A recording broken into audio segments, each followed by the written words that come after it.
Welcome to the Runna Podcast. I'm Ben, head coach. And I'm Anya, international marathon runner, and we're proud to be the #1 rated running coaching service worldwide. We'll be bringing insightful conversation with truly inspirational guests, as well as running tips and tricks for runners of all abilities.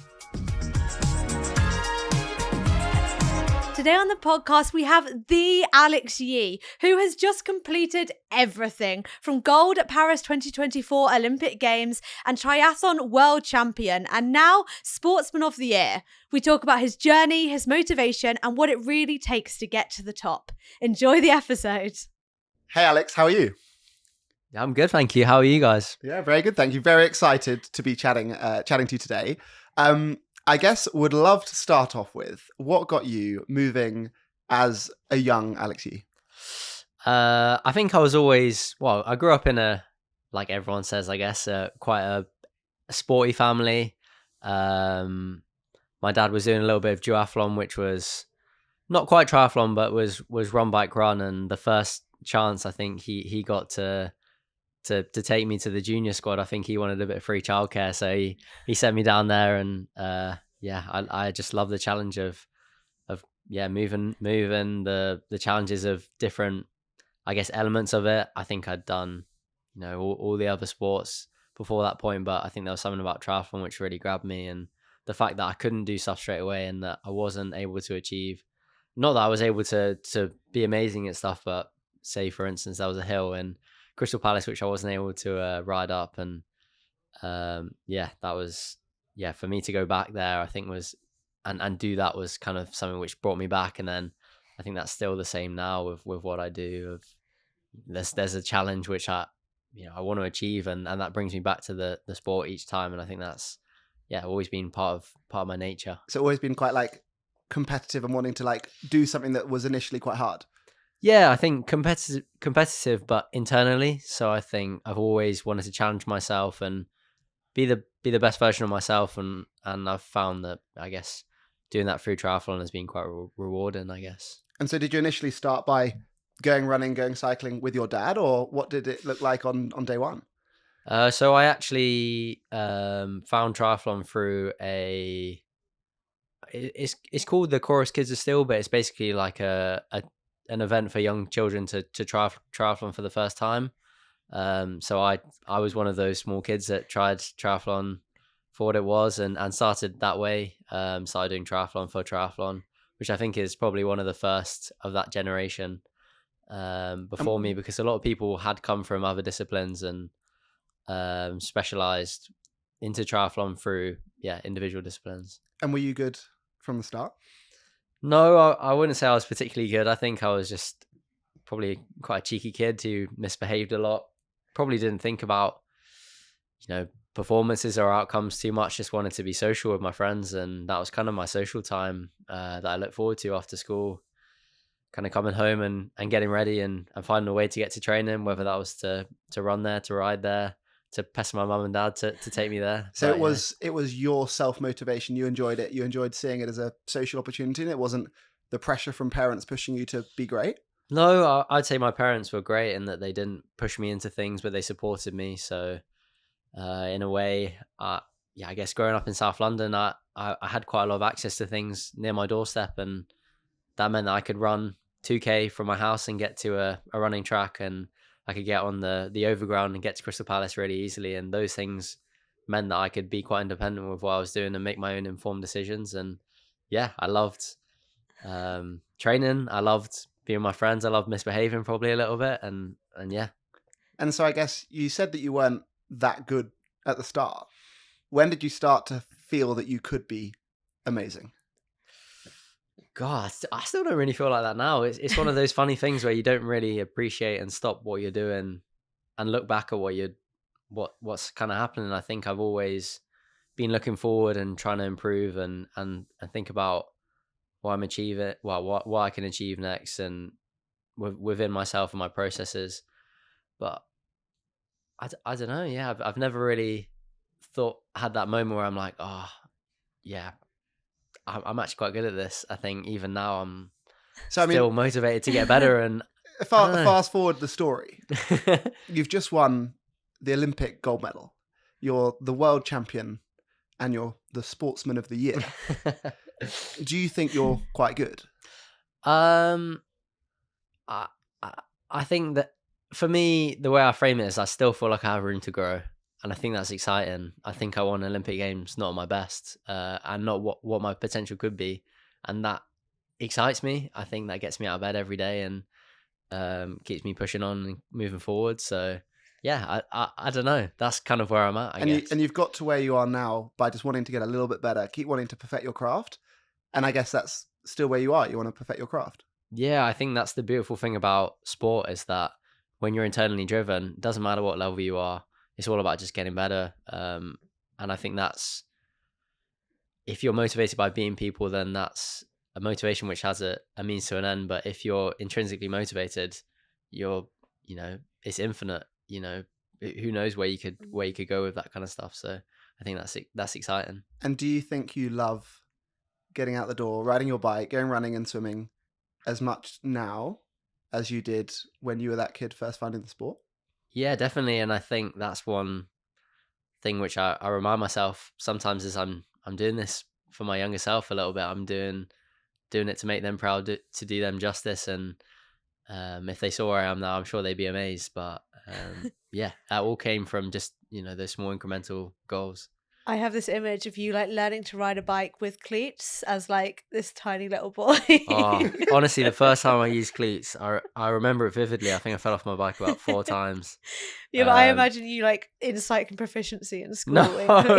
No, I almost think we should just tell the audience that before we got started, we were kind of waiting to get going, and I think like waiting for a microphone to be plugged in. Alex was sitting down in his aero road bike position.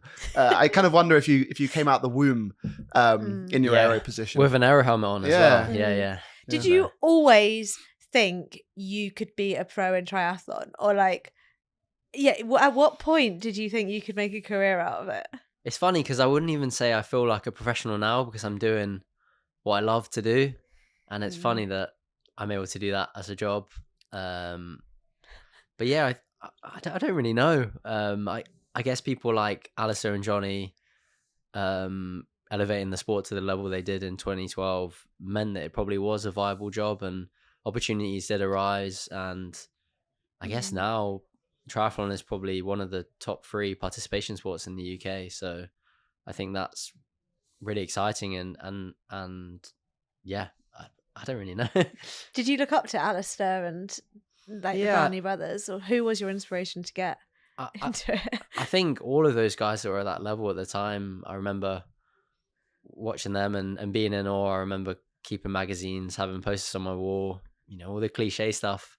I was just really, interested / probably obsessed with the sport, and that obsession has probably led to me pushing on. And then I remember my first moments where I was able to race with them and probably being a bit starstruck and probably honestly having a bit of imposter syndrome of being like, what am I doing here? How have I made it here? Am I good enough to be here? And then having those moments where I was finally able to get the better of them is pretty surreal and pretty cool. Does it make you? Do you realize that at the same time that that's what they meant to you, that you'll mean that to kids today? Yeah, I think that's probably one of the most rewarding things that has come from, I guess you frame it, the success of what I've achieved. The people that come up to me or send me an Instagram message or whatever it may be saying, or a video of their son running around the living room watching me race, or waking up the next day and wanting to go and swim, or asking what a triathlon, how I can do triathlon and what I can do. And I think those things are stuff which put a smile on my face. And it's bizarre to think that it's me that's doing that, but I'm so proud that I can be that person for them. And I guess something that you get to share with your love of triathlon is your partner's also right at the top of the sport as well. Yeah, exactly that. Yeah. How, does that mean that everything in your life is triathlon all day? Is it like... Yeah, we just talk about it all the time. And now, no, my partner's very different. She's a no triathlon household. So I'm, in the corner where most people would be doing something inappropriate. I'm looking at triathlon results or something. No, I'm joking. But she's awesome. She's somebody who's got me out of bed multiple occasions. We keep each other motivated, and particularly through lockdown when we were living together, I think we absolutely loved. Of course, it was an awful time, but we absolutely loved that opportunity to get out of bed every morning and hustle together and enjoy that moment. And yeah, she's been a great person who supported me all the way and gets it as well. So, because I guess like to be able to do what you do, you have to be a little bit crazy to be able to go out and ride your bike in the rain, in the dark, and doing, no matter how, doing, pushing yourself for years and years. And she'll understand that in a similar way. And I guess that must make it that much easier to be in a team together. Yeah, definitely. I think to have almost a training partner in her, but also a life partner, I think is something which is quite rare. And yeah, we were able to do that together. And I think it's really nice to have somebody who understands and probably doesn't look at you differently when you race well or you race badly. I think that's something which is amazing. So I think that's really rare and really nice. I saw, I think your Instagram story from a coffee shop the other week of you. So Alex has a custom painted gold Trek Madone after winning gold at the Olympics. And I think you posted a video of it raining outside and your bike, and it was coffee ride without the ride. Yeah. That like best kind of rides. Everyone was replying to me, so I think I might just do a few more of them. Which is basically just a trip for coffee in the rain. Basically, yeah. Can I ask your most memorable moment from the Olympics? And I'm thinking about Hayden Wilde, but I don't know if you'd want to talk about that. Oh gosh, I think that probably is my most memorable moment. I would say is probably, well, for me actually personally, it was we get randomly allocated our numbers for the Olympics, and I'd been randomly allocated the last person to walk onto the pontoon. So I remember the moment standing on top of the bridge, being the last person to walk onto the pontoon, and that moment where I was just all by myself and having that small moment where I was like, oh my days, this is actually going to happen. And we're actually going to do this race, because we talked about this race for probably even before Tokyo. So to have that moment where we were finally there, and I remember walking onto the pontoon and it feeling like it happened in slow motion. But yeah, I remember that very vividly. That kind of moment of peace before, the world filled with noise. So it was a pretty cool moment. And then I guess coming on to, the gold medal, like we were all watching downstairs in the office and screaming. So good. There was a moment where it looked like you were falling behind. Did you know? Were you in control the whole way? I'd love to say I was in control and I was cool as anything, but I think I was calm and was trying to race my own race, but I knew that the pace that Hayden had come past me, I just felt a little bit depleted and couldn't go that pace at the time. And yeah, as the race went on, I started to kind of feel better and better, and I started to believe. And for me, there was always a chance. And as the line got closer, that chance got more and more. And I just wanted to do myself justice across that finish line and know that I'd given 100%, and that would be enough for me. Do you remember what went through your head in the moments after he went past, before you had that energy? Like, do you remember what you thought about that got you going? Well, I guess for me, when he first broke away, I think I was just trying to stay very internally focused in what I was doing. And I knew that at that time, the best thing for me wasn't to go with him. So yeah, I think that was probably what I was thinking at the time. And then to get, as we got closer and closer, I just wanted to do myself justice and make sure I emptied the tank before I finished across the finish line, and led to a little bit of magic, which was really, really cool. And as you overtake, like, is that creating almost a positive feedback loop that, like, you've caught up, you've overtaken, you're unstoppable, or are you frightened that he's coming with you? Like, what's your thoughts then? For me, I didn't think much when I overtook him, if I'm being honest. I just wanted to give it 100%, and if I'd crossed the line giving 100%, that was enough for me, and I could lay my head on that pillow at the end of the day and be like, so it seems like you're almost winning by accident, as in like you're not thinking about what anyone else is doing, and you're just doing your very best, and that's what matters to you. Yeah, I think so. I think for me, the whole, and probably a little bit of this is tricking people and trying to take a little bit of pressure off myself. But the thing for me going into that Olympics was if I got everything out of my body, left no stone unturned when I stood on the start line, then I could lay my head on that pillow at the end of the day and be happy with what I'd achieved and be proud of what I'd achieved. And yeah, it happened to end in a gold and a bronze, which was amazing. But yeah, if that had ended in whatever it may have been, but I could truly, hand on heart, say I'd given everything, I would be proud of myself. Your journey hasn't been without like some setbacks. You had a bike crash in 2017 in a triathlon. Did that ever cross your mind during Paris, or like can you use that as motivation? Because I know it took you out of sport for a while. Yeah, so I wouldn't say it crossed my mind in Paris, but since then we've had 3 World Series races, which is kind of our top level other than the Olympics, races in the same place in Cagliari, and every time I race there, I think there's something special about that place and how much it means to me, and how the struggle has kind of led to this kind of beautiful moment. And I've been able to win there 3 times since, which has been amazing. But yeah, I think there was definitely some challenges that came along the way from that accident. And for me, I've always framed it as it's probably been the biggest blessing for me that it probably gave me the clarity that I wanted to do this, and I wanted to commit fully to this sport and do everything I could to be at the top level and to be the best athlete I could be. Because at that point, it would have been very easy to step away from the sport and move away. And that's probably the moment where it would have been the most logical to do that. And yeah, I think for me, as soon as I woke up and I was conscious, I think the first thing I wanted to do was find out the time frame so I could get back on my bike and get moving again. So I think for me was a big indicator that I wanted to commit to this, and I'm all in. I love the sport. And how long were you out for? Best part of a year. So it was happened in May 2017, and then in May 2018 I didn't do a triathlon, but I did a 10k race at Parliament Hill, where I ran pretty well.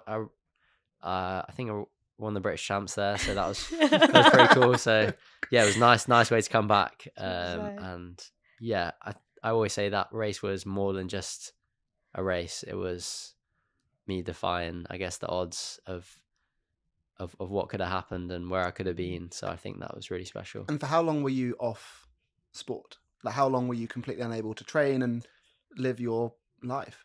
So I stayed in Cagliari an extra 6 weeks because I wasn't able to fly because I'd had a traumatic pneumothorax, which is a punctured lung, which meant I couldn't travel with the air pressure. Yeah. So yeah, I was there for six more weeks, and then probably another 3 or 4 months before I could even start moving and be active. How hard was it mentally through that time? Yeah, mentally it was tough. I missed my A levels. I had a lot of stress from that, of not being able to do my A levels, and then having to try and seek mitigating circumstances, try and get into a university through clearing and all that kind of stuff. So I was having all these life events kind of going on alongside trying to get back healthy and trying to get back healthy without doing too much, which is a really weird thing, being an athlete and doing so much that you want to get better, but the way you get better is rest and not doing too much. So that was a funny time in my life, but that whole time, the one thing that was consistent is that I just wanted to get back outside. I wanted to move. I wanted to do the sport. So I think that really gave me that clarity that I wanted to be back in, doing what I love. What is your 10k PB? Well, I've only ever done one 10k, which is funny, but I ran 27:51. So did you not think at that point I could just do the running?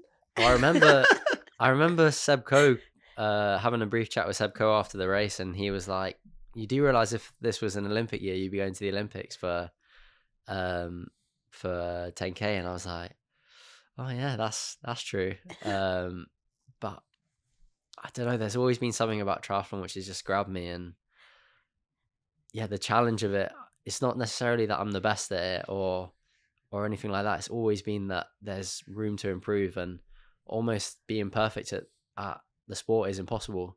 And I think that is so exciting and means that it's almost a limitless goal within myself of where I could go.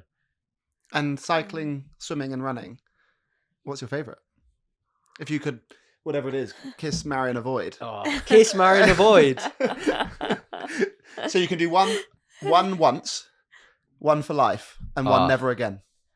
Running's my wifey, so it's gotta, yeah. Mm-hmm.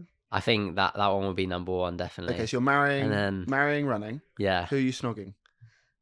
Oh, it's gonna sound bad because I do really enjoy swimming, and it's been a really good challenge trying to get better, and it's always been my weakest. But yeah, that's cycling. When you ride in some beautiful places, you just cannot beat it. So you're snogging your cycling. Yeah, Scott, I'll probably snog my cycling. Yeah. And what about you? Avoid your swimming. Yeah, it would be. And for you as well, or I'm without doubt avoiding swimming. I sink. I don't swim. I think I'd have to have like a polyamorous marriage and marry them both. Well, I didn't know that was an option. It's not an option. I'm cheating. I'm kind of thinking for marriage, it's for like life, and I would like to marry my wife and then be with them for forever. A long time. I feel like I'll retire. I feel like I'll retire from running like 60 or 70. Okay. And I could cycle for maybe 10 more years or whatever until I actually die. I reckon with that excuse, I'm marrying cycling and snogging running. Well, thanks for the thought in that. Yeah. Anya, what about you? Oh. Yeah, new triathlete on the block. Yeah, I kind of said I do like the cycling, but that's my least favourite one to train. Just like, I'd love to do an Ironman, but I just don't want to sit on a static trainer for 5 hours on a bike. And I'm really bad at swimming. But some of the places you'll ride would be absolutely breathtaking. And when you look around. So you get one snog with your bike. So one really nice place. You don't have to snog the turbo. But if you're marrying the bike, you get it in its turbo state and its nice ride. So it's kind of like... No, I think I'd go you see it its best and its worst. It's like marriage. I would go up the swim. So you're avoiding the swim. Yeah. And you're marrying... marrying running. Marrying running. Okay. Yeah. And you're snogging flirting your bike. with the bike. Okay, yeah. How was swimming in the Seine? Was it really was the current as bad as it looked? The current was bad, yeah. And it was something we'd prepared for the last 4 years, actually. So it was something which I was actually quite looking forward to, in that I'd completely reconstructed my stroke over the last 18 months with a biomechanist from British Swimming. Oh, wow. To be able to swim in the current and be a bit more hydrodynamic. And those are the little minute things which I think really did make a difference when I probably wasn't at 100% on Olympic day, to have those little things which meant that I could swim well, and I was in the bike pack, and the bike didn't cost me as much, and I was able to run, to my full potential on that day. Those little things are things which kind of add up. And yeah, swimming in the Seine was probably the biggest topic of our triathlon, having the race delayed 24 hours because of it as well. Obviously wasn't ideal, but meant that we had this amazing day where the sun came out, and we had this amazing Grand Slam finish. So yeah. Because did you still wake up the morning the race was meant to be, like, ready to race? Oh, so probably not many people know this, but we had to wake up at about 3 a.m. to check whether we were racing on the morning, and I didn't really want to go back to sleep when I found out that there wasn't on, because I didn't really believe that they just postponed it a day. You're kind of going to bed thinking, if I go to bed and I miss the Olympics, did I just dream that? Do I have to wait 4 years? But yeah, it was one of the most surreal moments when I woke up that morning and saw that it happened. But every time it rains a lot in Paris, unfortunately, the water quality does go down. But miraculously, it got better the next day. So happy days. Wow. So I guess where you are now, you've won, you've achieved so much. What do you want to achieve in the next 10 years? Like, what do you want to do before you're an old man who's retiring? Good question. I think just keep on loving the sport. Do you want to keep getting faster? Do you want to do new challenges? Do you want to... Definitely some new challenges. There's some new challenges on the horizon, which probably can't talk about now, but is very exciting. But yeah, also just keep getting better, be curious with what I'm doing, enjoy every moment of it, live in the moment, be present. And yeah, it's going to go by so fast. I think, we're only this young at the moment. So how old are you right now? 26. So yeah, I just want to enjoy every year as it comes, and yeah, just keep enjoying the challenges, I think. Would you want to do an Ironman one day? I'd love to do an Ironman one day. I'd love to do a marathon one day. I'd love to, I think there's so many things which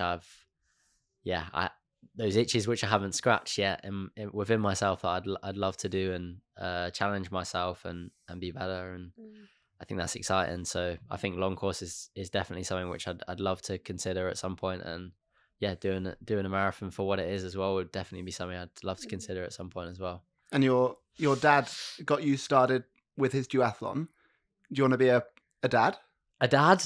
Yeah, at some point. You don't think about that bit yet. You're only 26. I'm getting pressure about getting engaged anyway, so I think that's probably the next problem. And getting a dog as well. That's another big pressure. So do a dog first. Yeah. What do you think the future of triathlon looks like? What do you think about the Super Tri, T100s? Like, I think it's a very exciting time for the sport. Yeah, definitely. I think we're seeing so many people. Well, first of all, we're seeing the participation of the sport grow immensely, and I think that's exciting. We're seeing this new kind of fitness generation, which is kind of taken to running and triathlon really well, and I think that's exciting. And we want to hopefully be able to inspire people from the top down, as well as kind of coming from the grassroots as well. And Super Tri and T100 and World Triathlon are doing a great job of grasping that market and hopefully inspiring people, and for us as well, it's given us an avenue to be able to race and be the best athletes you can be and push each other to new heights. Do you have one piece of advice for someone like me who's just starting their triathlon journey? You make that out, Anya, as if like you're a complete novice. Anya's done 5K and is just learning doggy paddle.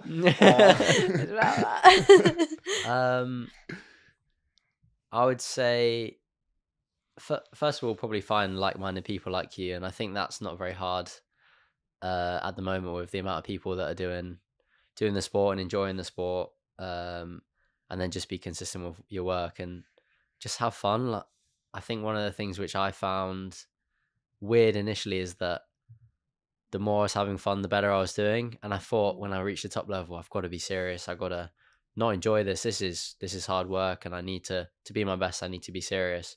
But the more you have fun, the more present you are, the more you race with a smile on your face. I mean, I've seen you seem to never have a race photo without a smile on your face, and look how well you're doing. So I think, it's just, I think that's the secret to it, is just have a smile on your face all the time, and that's going to take you a long way.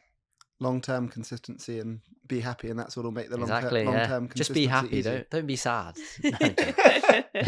No, but honestly, going for a run, like, there is no better remedy for whatever stress you have. Honestly, just no matter who you are, going for a run just seems to not fix everything. I admit it doesn't fix everything, but just gives you that time to think, and when you finish, you just feel refreshed. So it is just such an easy ticket to happiness.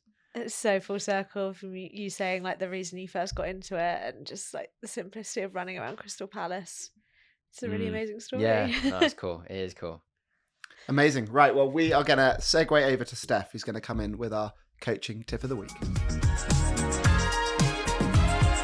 My top tip today is practicing your race day nutrition. Don't leave it to race day, and definitely don't try anything new. Fueling is so individual, so it might take lots of practice before you find the right brands, the right products that really work for you. Start off by using your long runs. Experiment with energy gels, bars, chews, gummy sweets, malt loaf, dried fruit. First of all, start with fueling every kind of 30 to 40 minutes using whatever fuel of choice and kind of make note of how that is feeling with each run. You might need to try a few options before you find what's right for you. Thanks for that, Steph. I'm going to bring us back with a dilemma sent in from one of our runners. Okay. All triathletes. Well, they actually are a triathlete. Ooh. But you could be a triathlete and a runner. And a runner. Mm-hmm. Well, you Yeah. could be, yeah, true. And Yeah. you could be a triathlete and a runner and a runner. Runner. Okay. Right. Sorry. I feel like I'm better at one discipline in triathlon, cycling, and struggle with the others. How do you balance training to improve weaker areas without losing confidence in your strengths? Do you want to go first? I can go first, yeah. I would say for me, I've never lost sight of having a super strength. I think that's something which sets you apart in a triathlon, and I think that's something which you should celebrate and gives you confidence, and also gives you some really good shots if you come out the swim at the back and then you ride through everyone. So you get a lot of confidence from that. Mm-hmm. But I think definitely there are phases where it is good to increase a little bit of volume within, I would say, particularly one discipline at a time. So for me, I increase my swim every now and then just to make sure I have a bit of a focus block on specific things. And I think it's good to have focus specific blocks on different things because it gives you that stimulus to be able to be motivated for something. And I think that consistency over time will really help and help you improve. Yeah, I guess almost like quite similarly, I'd say it can be quite nice with triathlon that you're not, all of your happiness and satisfaction is not coming from one sport. So when you're feeling really motivated to nail your running, spend more time thinking about your running and enjoy that and let the other two be more of a side project, I guess. And then maybe actually like the weather's getting better and it's really nice to cycle outside and now you can increase your cycling volume and just keep your running ticking over. And then maybe in the winter and the weather's gross outside, maybe you want to go and spend more time in the pool and like being able to go through the ebbs and flows of the different seasons. And that ultimately means your love for it will be much stronger because you're not just over and over and over again pushing through on your weak point. And like you said, you don't need to be a level playing field across all three. That's why you're the coach. That was a much better answer than me. No, not at all. Right, well, things are only going to go downhill from here and we're going to slightly dial things, I guess, onto the slightly sillier end of the spectrum. I guess actually going off the script, but we were debating before we started a marathon in Crocs or flip-flops. Oh, yeah. I'm just going to get out there. I have an issue with your flip-flops. I'm sorry. I do too. I think a lot of people do as well. So Alex, I have today worn shoes. I appreciate that. Because it was raining and I got the train in and I didn't want the water flicking up the heels from the wet flip-flops. Yeah, I'm sorry. Sorry for this to go on the podcast, but yeah. Are you a Crocs man then? I'm not either actually. More of like a brogues? No, I would say I'm just a shoes guy. I don't know. I like my feet to be covered. What about you're walking hand in hand with your girlfriend along a sandy beach? Barefoot probably. And are you carrying your shoes that you got to the beach in? And what are they? Probably a pair of New Balance. Yeah. New Balance, do they do any flip-flops, sliders maybe? Would you be in sliders? I've had a pair of sliders before, What would you wear them for? Pair of sliders. A little aeroplane flight? Take the bins out. Aeroplane flight. What do you wear on your aeroplane flights? Probably just flight socks and then shoes. That's it. No, well, yeah, just slip the shoes off and then okay. Because the good thing about wearing flip-flops on a flight is that then you don't have to take your shoes off and look really antisocial because you never really had them on in the first place. Okay, yeah. Anyway, right, maybe we should go back to Sorry. Wait, so if you had to do a marathon in Crocs or flip-flops, New Balance Crocs or New Balance flip-flops, what are you picking? I've got to say, if you put them in sport mode, it's got to be the New Balance Crocs, hasn't it? Well, I think there's a collab coming. Yeah. Right. Let's make it happen. Nice. Okay, right. Would you rather complete the bike leg of your next triathlon on a unicycle or do the swim leg in a full tux? Full tux. Full tux. You'd look pretty cool on the start line, so I'd probably go full tux, I reckon. Unicycle, I don't even know. Can you ride a unicycle? I've not tried before. Can you? No. I don't know. I mean, I haven't tried either. I think therefore I probably can't.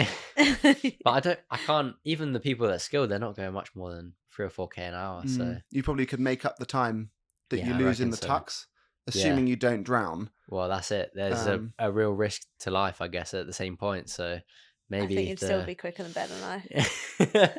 So you're going tux.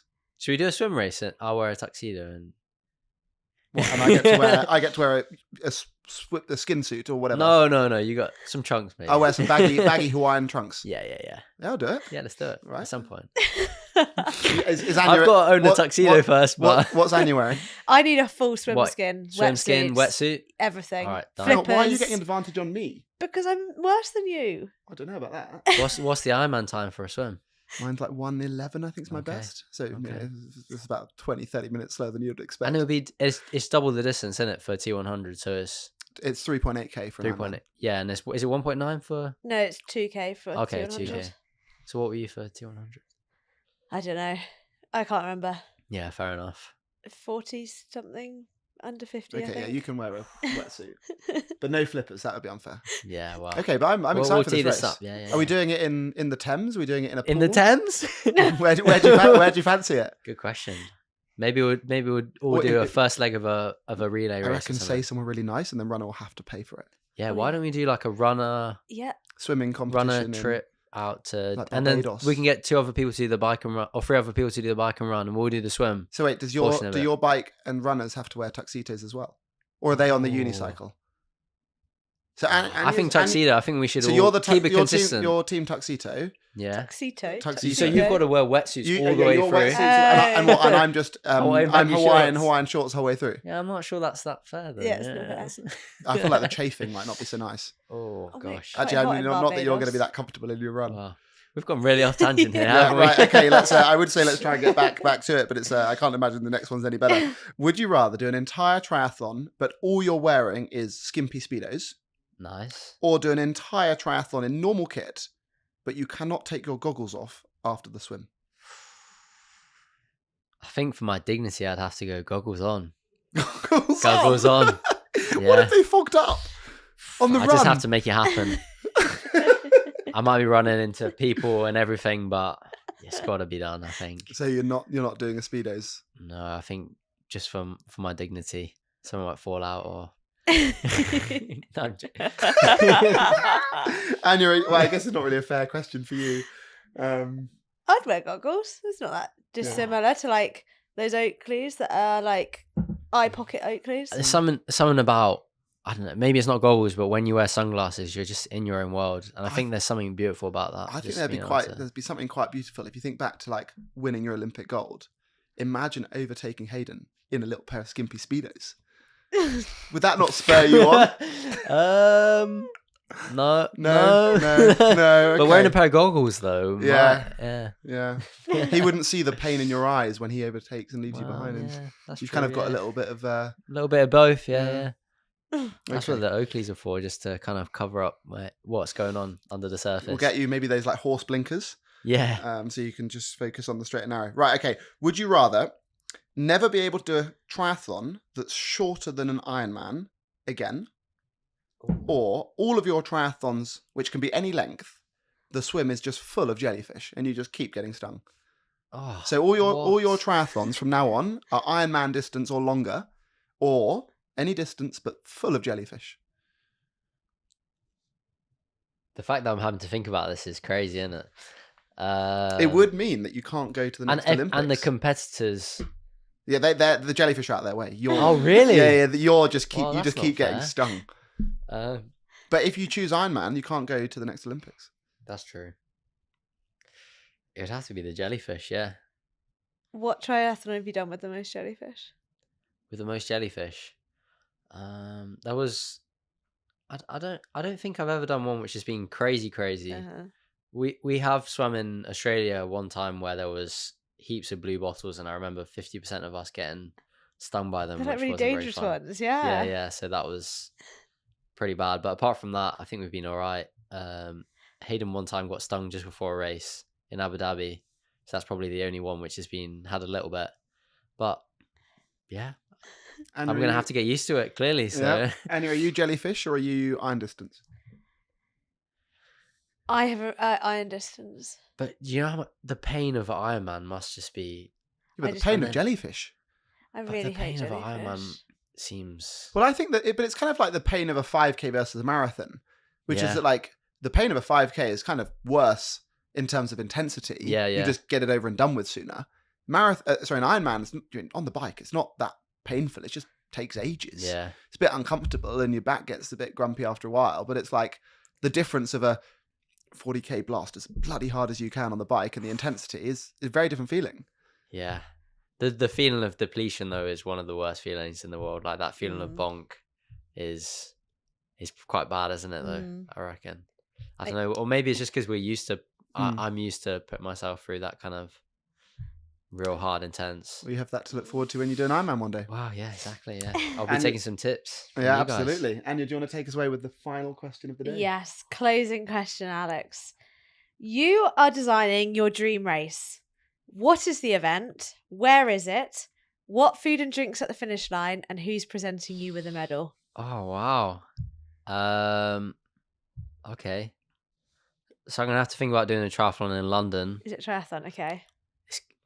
It's going to have to... I reckon it's a triathlon. What distance?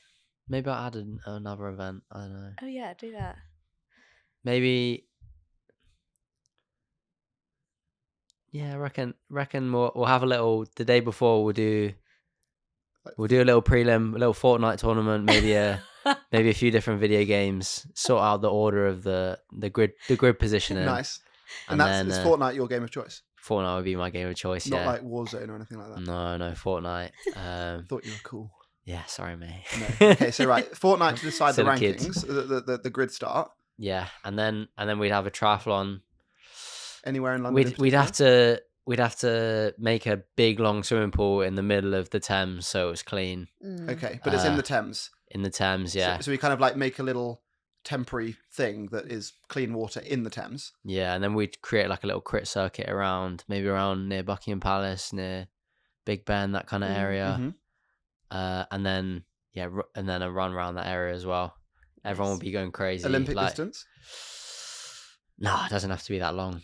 We'll do a sprint, I reckon. Sprint will be fun. Nice. And I reckon a lot of people will be up for that as well. So. And is it mass participation? Is it just mass participation? Okay. Nice. And the first person becomes king. The king. Yeah. Owns Buckingham Palace. And who knights them the king? Like who's presenting the award of king or queen? Who's presenting the award of king? Oh, Lewis Hamilton, probably. Someone like that. Yeah. And the celebratory meal at the finish line? Food and drink? Everyone's having big, massive dim sum. Everyone's picking from different bits. There's somebody steaming in the corner, just going crazy. And yeah. The way your brains and, work. And what's the drink? Drink. Everyone's having pineapple Fanta. Lewis Hamilton dim sum, pineapple Fanta. Can you make this happen? Like, can you? Yeah, can we actually make this happen? You must have a few connections. Runner has connections, though. I think if we work together. Yeah, I reckon. Unstoppable. We'll find out what the feedback is and see what feedback. Yeah. If you want this to happen, 3 likes on this post, and Alex will be king. If somebody acknowledges it, then we'll do it. Yeah, let us know, and Alex will get his agent in the mix. There'll be 3 likes. It'll just be us 3. Yeah, we need a 4th like, and we'll get the big sharing dim sum ready. Sounds good. Great. Well, congratulations for everything, Alex. Thank you very much. We are very privileged to be sat here with you, and it has been incredible to watch everything that you've achieved, and we cannot wait to cheer you on everything you're going to go on to achieve as well. Thank you very much. Thank you. Thank you. Thanks, appreciate Alex. it. Today's podcast was brought to you by Runna. If you want to train for any goal, download the app today. And don't forget, you can use the code Runna Podcast for a 2-week free trial. Whether you enjoyed the episode or not, please like, share, follow, subscribe, do all of that nonsense, and we'll see you next time. Thank you so much for listening. Wow, you made it all the way to the end of the podcast. And so for all of our loyal listeners, we have a special 15% off all of our Runner merchandise. If you want to look as cool as Anya, then go and use the code MyFastSocks for 15% off all of our Runner merchandise. And thank you again for listening.